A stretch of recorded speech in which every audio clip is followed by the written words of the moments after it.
Hey YouTube, welcome to Daily Tea Sip. Before we get started, I just want to make sure that if you are not a subscriber, go ahead and hit that subscribe button below. We'd love to have you as a regular tea sipper here on this channel.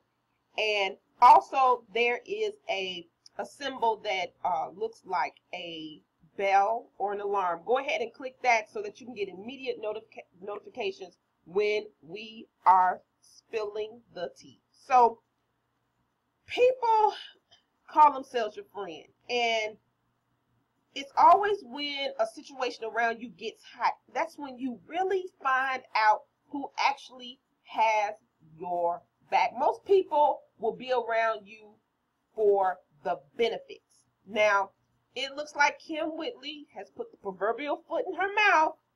Of course, she has made some comments regarding the situation surrounding Mo'Nique, Oprah, Lee Daniel, and Tyler Perry. Now, this list is getting too long. First it was Cheryl Underwood. Now it's Kym, and I'm pretty sure it's been some others. Now, you would think that your friend, somebody that calls themselves your friend, would have your back. Folks, I want you to go ahead and listen to this conversation, and then I'll be right back. So I found me some sisters that can roll like I roll. Though I didn't drop off my friends that I knew were my friends, I will say this: there was a time that they could have dropped me off, because I got to a place called Hollywood, and I was like, oh, I'm out here now. So I wasn't always the greatest friend to my friends. Syndey can attest to that. Michelle can attest to that. Robin can attest to that. But these are people that are truly my friends, because through it all, we're still together. So I'm saying all that to say this: when I watched The Real, and I had to watch it for myself, I didn't want anybody saying, I heard, because I don't play the I heard. It's unfair, because that's when stories can get mixed up and confused. So I had to watch it for myself, because the first time I saw the clip, I only saw the clip with our baby, what's her name, what's the baby name? Adrian. I only saw that clip. And when I responded to the clip, I responded the way I'll still respond. That baby gets a pass, because she's too young to even begin to understand what the fight is for. So I understand her making the comment. It's like, listen, y'all, I'm on TV. I want to secure my place. I want to let people know I have a voice. So here it goes. So with that baby, she gets a pass. However, the producer did call from The Real. I'm sorry, sent an email saying that whenever we would like to come on, we're more than welcome. They're down for hiatus, but they go back up in September, and we're more than welcome to come on. And we're going to take them up on that. So someone else called me and said, yo, did you hear Kym Whitley? And I was like, no. And they were pretty pissed off, because it's somebody that knows both of us. And it was like, yo, I'm kind of fucked up, because she was talking greasy about you. And I was like, Kym Whitley? So he said, you gotta go watch the clip. So I watched this clip. And I watched Kym Whitley when they asked her, what do you feel about what Mo'Nique said? And she says, she's like the fourth supreme. And she's like that aunt that just won't let it go. Now I'm watching this sister say it out of her mouth, right? And I said, okay, this is a person that we've had a friendship. This is a sister that we've gone to both others' homes. We've broken bread together. This is a sister, and when I watched her, and then she said, well, what I know about Oprah, everything is always good intentions. For the 3 or 4 years I've been on her network, she always operates from love. Okay, but I'm watching you be shitty. And that's the best word I can give, shitty. Shitty. I don't want to say messy, fuck it. It was shitty. Okay, so I'm watching your sister be shitty. And I'm saying to myself, are you trying to secure a position on The Real? Because the sister you're speaking about, that's the fourth supreme, the sister that you're speaking about that need to let shit go, I'm the same sister that you called up and wanted advice from me and my husband, because you were being mistreated by your representation. And they wanted you to go into a meeting with a woman who happened to be white, who had never been on TV before, but they wanted you to go in there and sell yourself to this woman.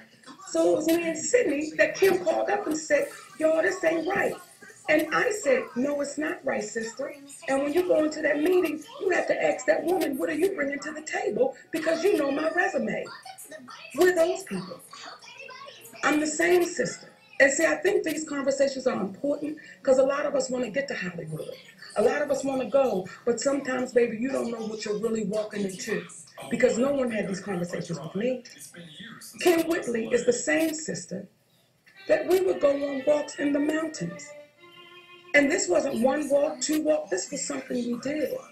And this is a sister that when we would go on those walks, she would cry on my shoulder and we would cry together, just talking about life.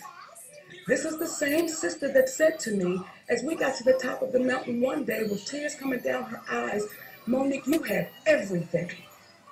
And I said, Kym, I don't have everything. I'm just happy with what I had. But I don't have everything. There's some shit with me that you know about.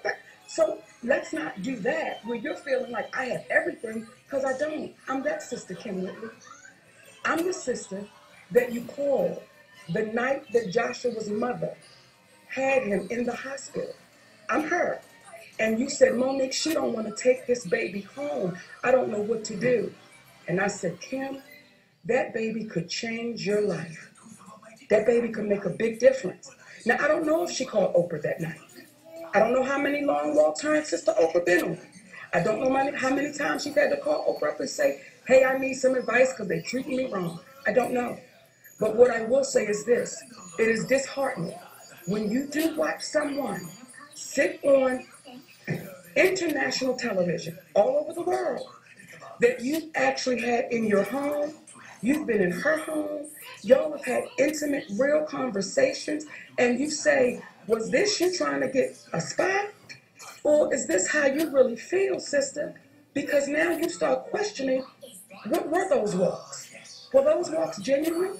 Or were those walks, bitch, you the it girl right now? And you the bitch I want to be seen with. I'm the same girl.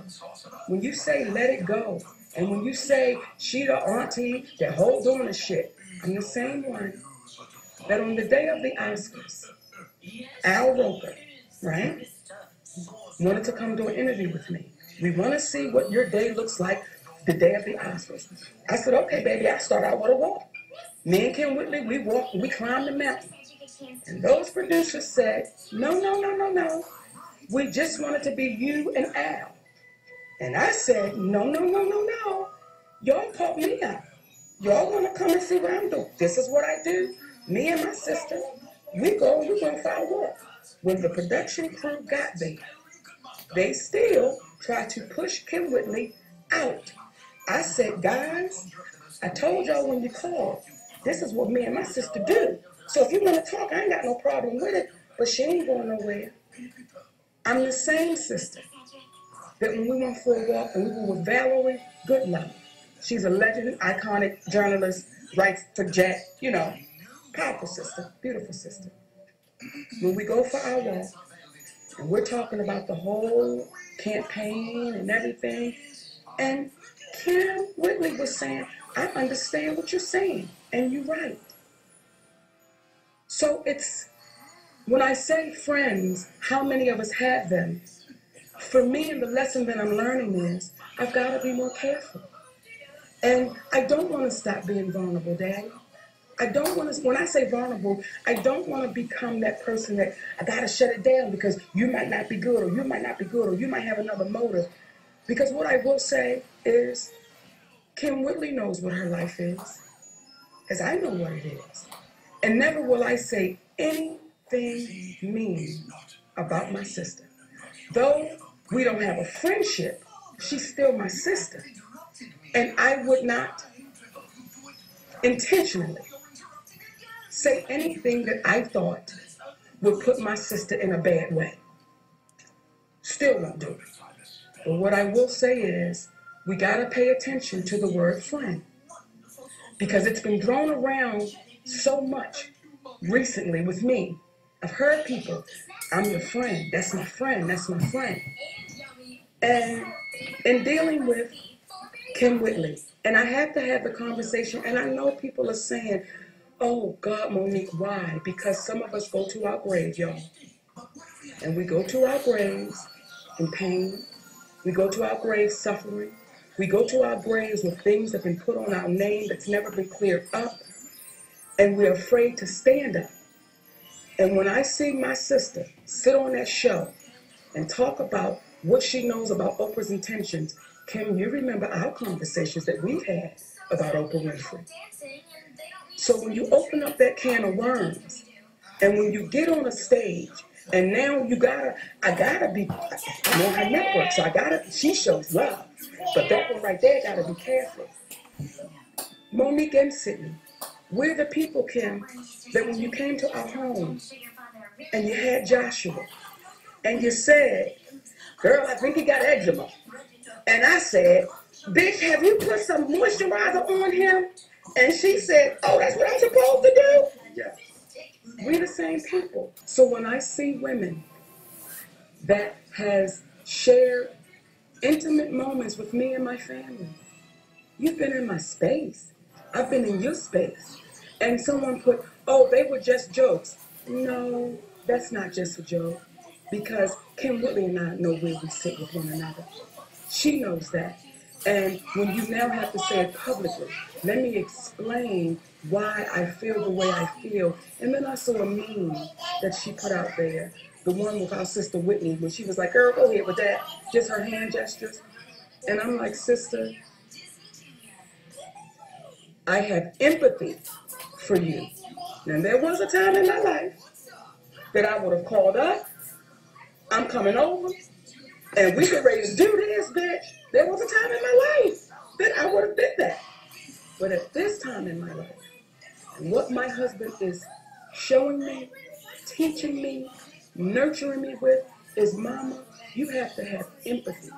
And I'm not saying you gotta sympathize, but you have to have empathy, because there are times in your life, there are things you've done and said, and you wish that, oh, okay, I fucked that one up, where you had to be shown empathy. So when y'all say to me, when I see in the comments, when I get the Twitter responses, when I get the Instagram responses, it's from a few.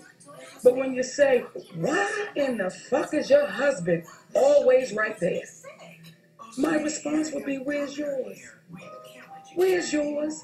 See, Kym Whitley, I'm the same one you called up. Remember the day you called me up and you was like, girl, I gotta tell you something, but I can hear the nervousness in your voice. And you said there was this fine-ass man pulling up next to me in a convertible, and I didn't know it was Syndey. And I was trying to get myself together once I knew it. That has nothing to do with anything. That's just extra shit to lay on top of. But I'm going to tell you why. Because when it is that shit, Daddy, you like, you going to sit up with bitch, do you know me? That's me and you. This me and you. This is me and you, where I had to stop fooling with you for a little while. Because you didn't understand the definition of friendship. And at the time, I didn't have the patience nor the tact to deal with someone that I'm looking at you and I'm knowing you're doing some foul shit. So I didn't have the tact then. Until my husband said to me one day, Mom, y'all are sisters in the game. And if it can be fixed, go on and work it out. I made the call. She says to Syndey personally, I'm so glad you got involved, because Kym knew I was done. But he got involved and worked us out and nurtured our friendship for us to watch that. So for Kym Whitley, sister, the reason why we had to say it publicly, because you felt comfortable enough to talk publicly in a joke. But if ever you want to sit down for real, guess what we're going to be? Right here on Mo'Nique and Syndey's Open Relationship. I literally know people that call everybody they meet their friend. My sister is like that. Like, everybody she meets, she'll meet somebody today, and by Monday, she'll be calling them her friend. Like, I've watched her get used by people who she considered her friend.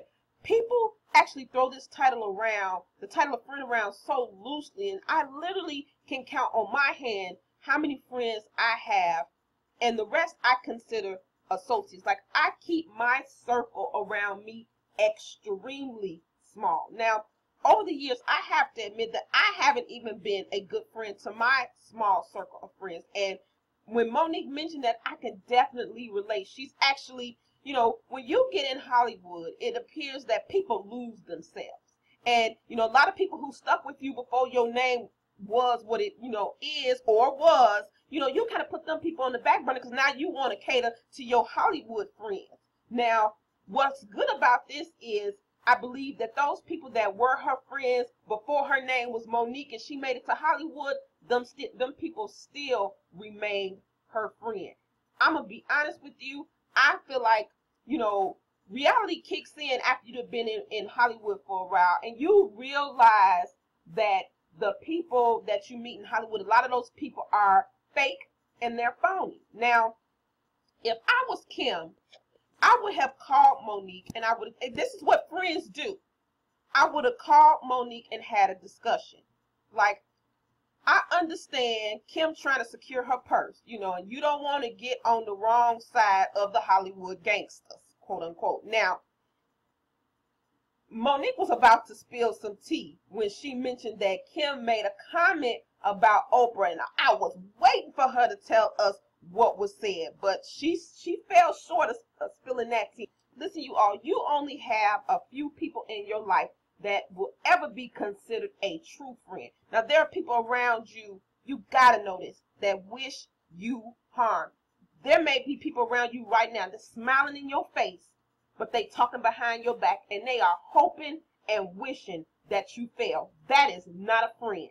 You want somebody that when the chips are down, they have enough, they're enough of your friend to come to you and tell you, hey, sis, you know, this is not right. Or, hey, sis, how can I help you? What can I do? Not going on a TV show and voicing your opinion and concern, but you ain't never voiced that opinion and concern with the person that you call your friend. Like, you can't tell somebody to get over something that you haven't experienced. Folks, go ahead and comment below, share in the discussion. Don't forget, like and subscribe.